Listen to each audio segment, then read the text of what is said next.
Hai guys, ketemu lagi dengan saya Rian di sini. Dimana lagi kalau bukan di channel Begini Ceritanya.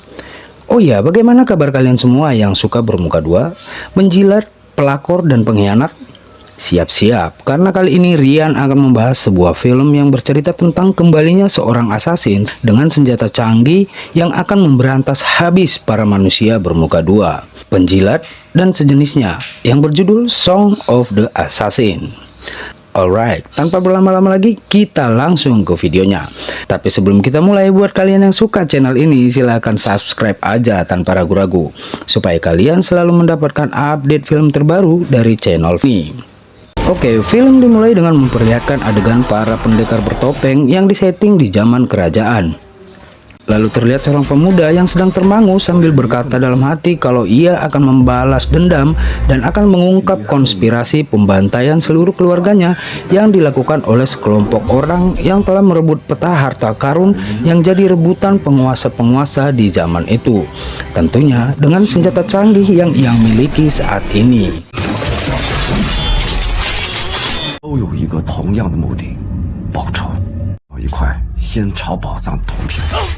Lalu Shin beralih ke sebuah kerajaan bernama Mulberry Timur yang sedang mengadakan rapat dadakan membahas tentang peta harta karun yang pernah hilang yang kini sudah ditemukan dan berada di tangan gubernur kerajaan tetangga bernama Kuil Naga.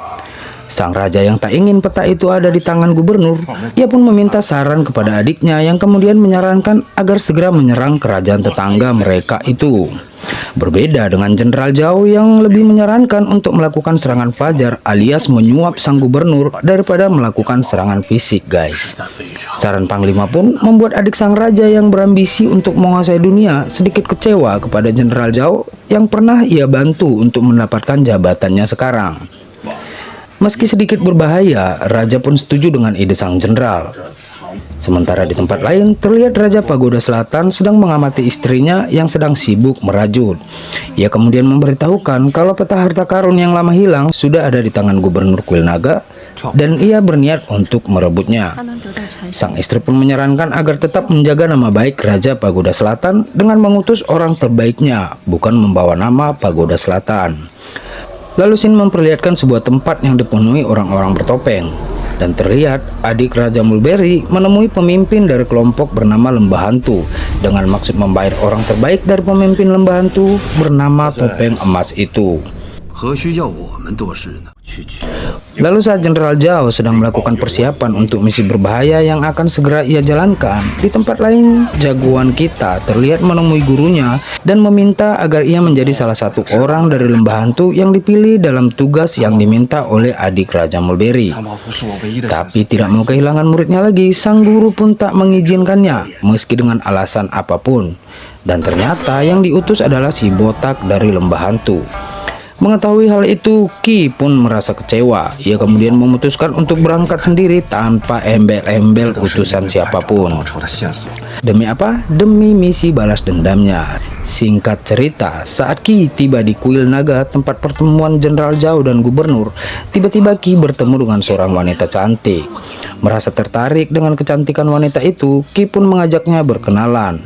Belum sempat berbincang, tiba-tiba terdengar suara orang-orang berkata kalau acara penyambutan Jenderal Zhao akan segera dimulai. Lalu saat akan bergegas, Ki kemudian menoleh ke arah wanita cantik tadi dan ternyata sudah menghilang, guys. Memanglah wanita susah ditebak. Dan untuk mendapatkan angle yang tepat memantau acara sambutan itu, Ki pun memilih mengikuti cara Spider-Man, guys. Shin kemudian memperlihatkan Jenderal Zhao yang menawarkan uang untuk peta harta karun kepada gubernur. Tapi belum sempat dijawab oleh gubernur, tiba-tiba pertunjukan tari naga pun dimulai dengan penari yang ternyata adalah kelompok dari Lembah Hantu suruhan adik dari Raja Mulberry. Dan kekacauan pun terjadi.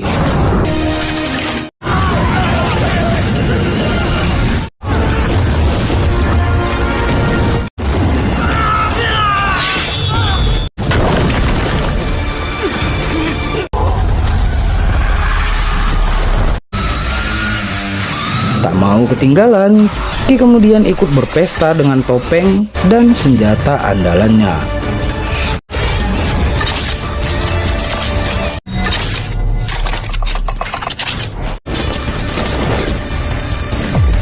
对，是。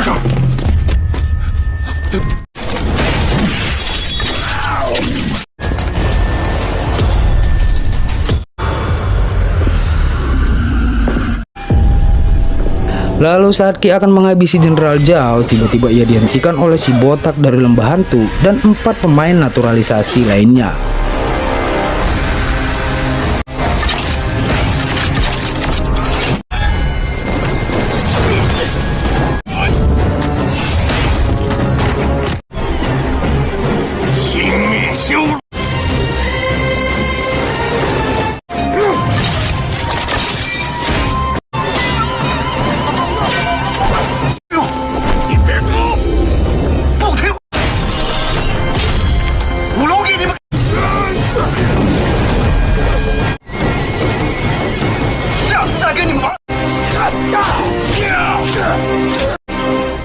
Kekacauan pun berakhir dengan berhasilnya para pembunuh bayaran mengamankan sang gubernur, Jenderal Zhao, dan peta harta karun.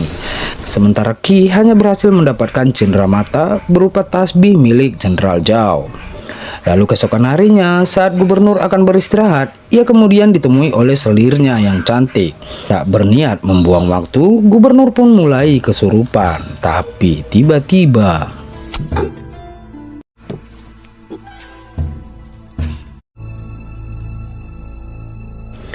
ternyata aksi licik selir itu disaksikan oleh Qi yang mengetahui kalau ia pasti adalah salah satu orang dari lembah hantu. Dan ternyata selir itu adalah si wanita misterius yang memang memiliki keahlian menyamar, guys. Entah kenapa saat Qi memintanya untuk menyerahkan peta tersebut, ia langsung menuruti permintaan Qi. Dan saat Qi bertanya kepada si wanita misterius kalau ia suruhan siapa, tiba-tiba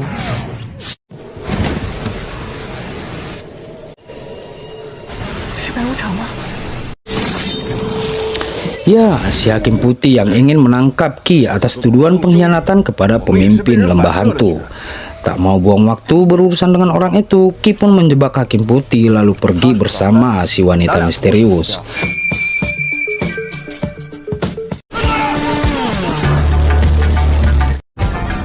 Dan saat melarikan diri, Qi dan si wanita misterius dihadang oleh gurunya dan meminta Qi segera menyerahkan diri kepada si topeng emas atas pengkhianatannya.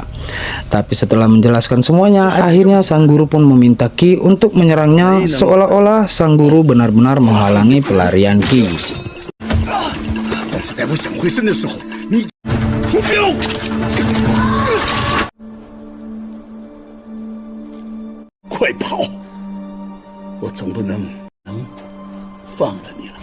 Kemudian sang guru pun memintanya untuk pergi sejauh mungkin.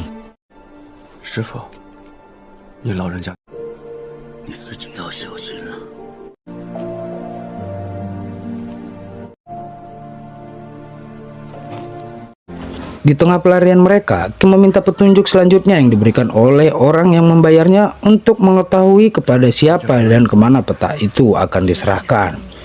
Di lain sisi, Qi mulai ragu dan bertanya-tanya siapa sebenarnya wanita ini, apakah dia teman atau musuh.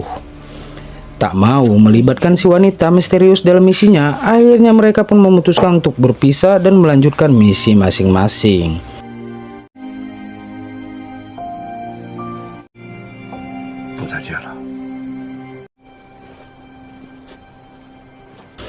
Tibalah saatnya Qi akan bertemu dengan orang yang menyuruh si wanita misterius yang ternyata adalah adik sang Raja Mulberry.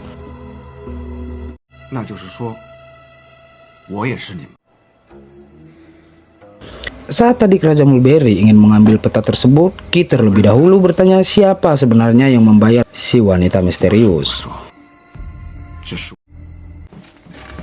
Dan di luar dugaan, ternyata si wanita misterius sudah ditangkap oleh adik Raja Mulberry. Tak sabar ingin memiliki peta tersebut, adik Raja Mulberry pun mengancam akan membunuh wanita misterius jika tidak segera menyerahkan peta tersebut. Tapi Qi tetap kekeh sampai tiba-tiba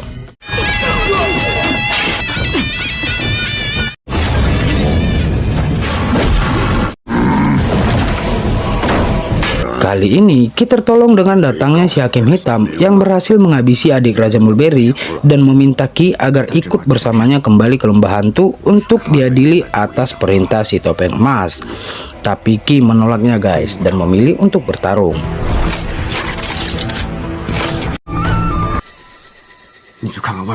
Namun sebelum bertarung, Qi merasa curiga dengan suasana di luar yang tiba-tiba sepi. Dan benar saja, ternyata semua ini adalah jebakan. Jebakan siapa? Jebakan istri Raja Pagoda Selatan.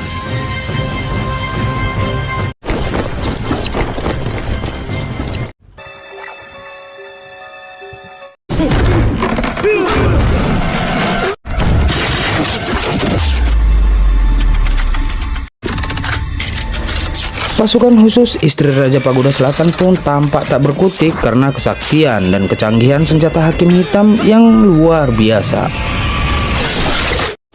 Setelah Hakim Hitam, kali ini giliran Qi memperlihatkan kebolehannya di depan para prajurit Pagoda Selatan.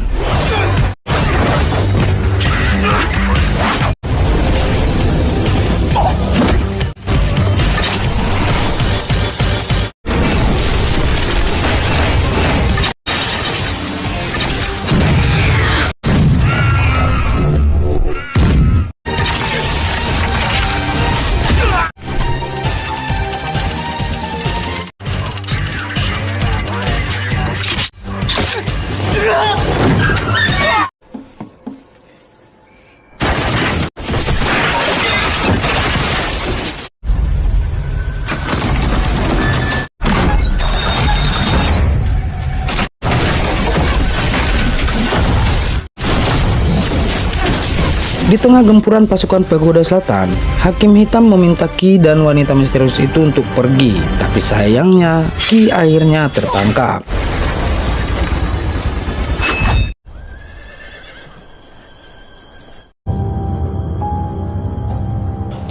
Dan di tempat lain terlihat Jenderal Zhao menemui Raja Mulberry. Dan Raja Mulberry berkata kalau ia akan berpura-pura membuat aliansi dengan kerajaan Pagoda Selatan demi peta harta karun. Dan seperti mengancam secara halus, Raja Mulberry memperlihatkan sebuah ruangan rahasia tempat sang raja mempekerjakan para hackernya dalam meneliti semua berkas, gerak-gerik, bahkan sampai surat menyurat yang keluar dari kerajaan.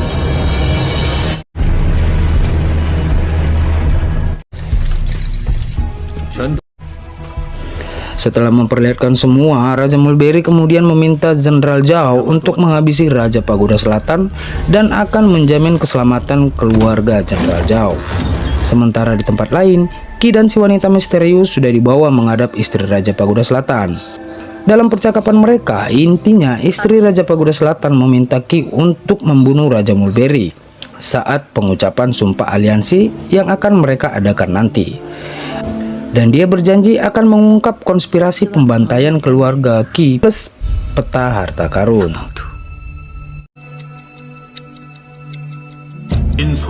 Singkat cerita, setelah pengucapan sumpah aliansi, tibalah saatnya untuk merayakan dengan sebuah nyanyian dari istri Raja Pagoda Selatan.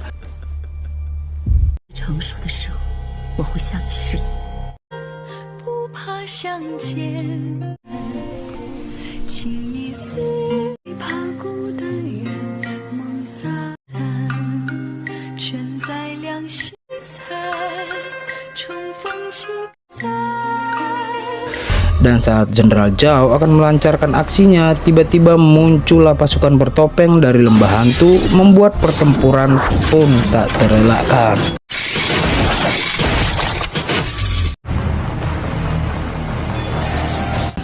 Merasa ada kesempatan, istri Raja Pagoda Selatan pun memberi kode kepada Qi untuk segera membunuh Raja Mulberry. Namun saat Raja Pagoda Selatan diserang oleh seorang kakek tua, Qi pun berhasil menggagalkannya. Dan ternyata kakek tua itu adalah sang guru yang sedang menyamar.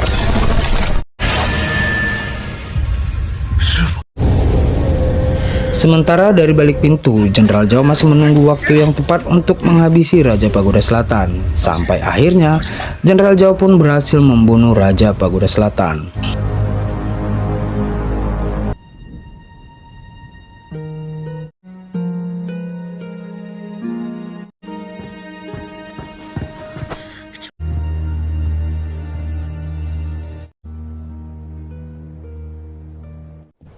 Lalu suatu malam, wanita misterius menemui Jenderal Zhao dengan menyamar sebagai istri Raja Pagoda Selatan.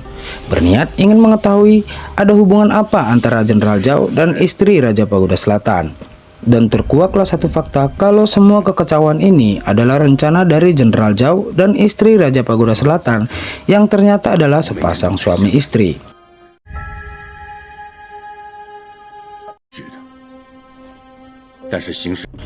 Kemudian, saat Qi ingin membongkar kebusukan Jenderal Zhao kepada Raja Mulberry, tiba-tiba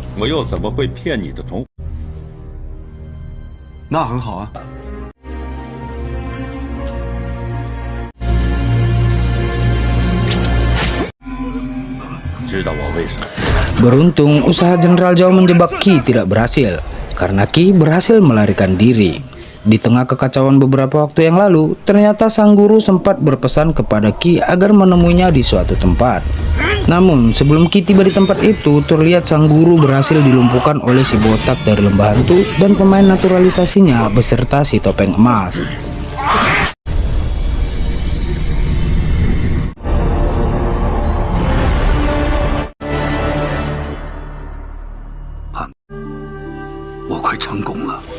Dan sebelum si topeng emas menghabisi sang guru sempat meraih tasbih milik si topeng emas sebagai petunjuk nantinya saat Qi tiba. Dan untungnya saat Qi tiba, guru belum tewas. Ia masih sempat menyebut nama orang yang melakukan ini, yang tak lain adalah Zhao.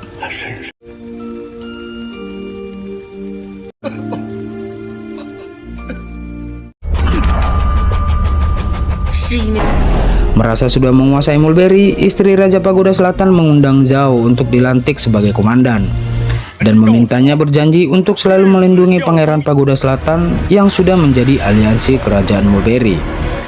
Dan sebelum resmi dilantik, tiba-tiba terdengar teriakan prajurit kalau Jenderal Zhao melakukan pemberontakan, disertai dengan munculnya para pendekar dari lembah hantu termasuk Hakim Hitam, yang membuat dua kubu antara pendekar dan lembah hantu yang berhasil disadarkan oleh Qi yang telah membocorkan siapa si topeng emas sesungguhnya dan pasukan khusus Jenderal Zhao.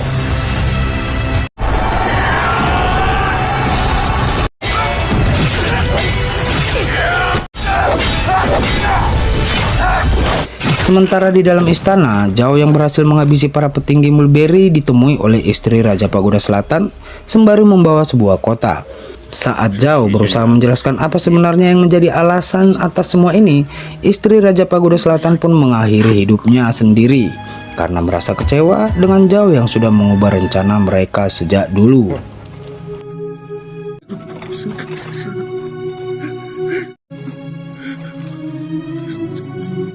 Melihat itu, Zhao pun merasa hancur dan usahanya semua sia-sia sepeninggal kekasih tercintanya. Di saat Zhao membuka kotak itu, ternyata isinya adalah topeng emas miliknya sendiri.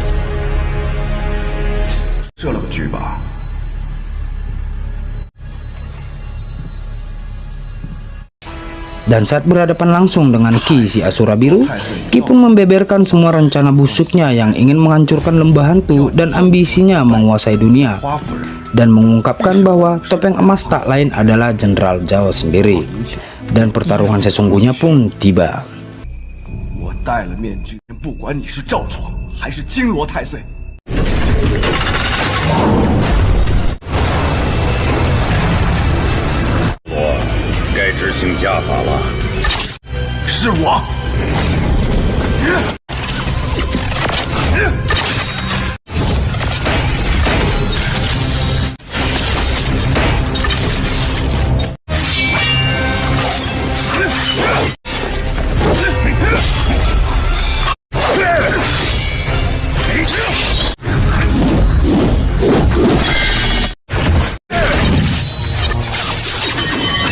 Pertarungan antara Qi dan Zhao membuat Qi kewalahan. Wajar, karena kecanggihan teknologi senjata milik Zhao lebih unggul dari Qi, bahkan dari seluruh pendekar dari lembah hantu.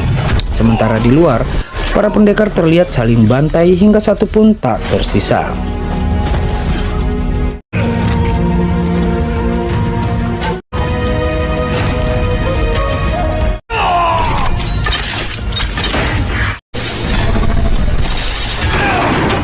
Dengan berbagai macam usaha dan upaya, akhirnya Ki pun berhasil membunuh Jenderal Zhao.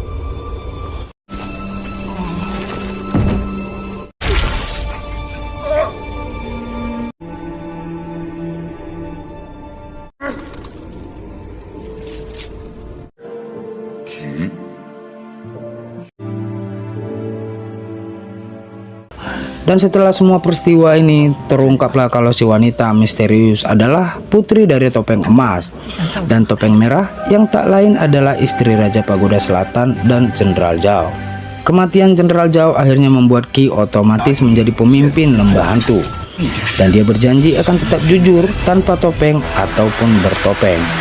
Dan film pun tamat. Itu dia guys, alur cerita film Song of the Assassin. Dari film ini kita belajar kalau kejahatan dalam bentuk apapun, meski indah di awal, tapi tidak akan berakhir dengan indah. Sampai ketemu di video berikutnya. Bye-bye.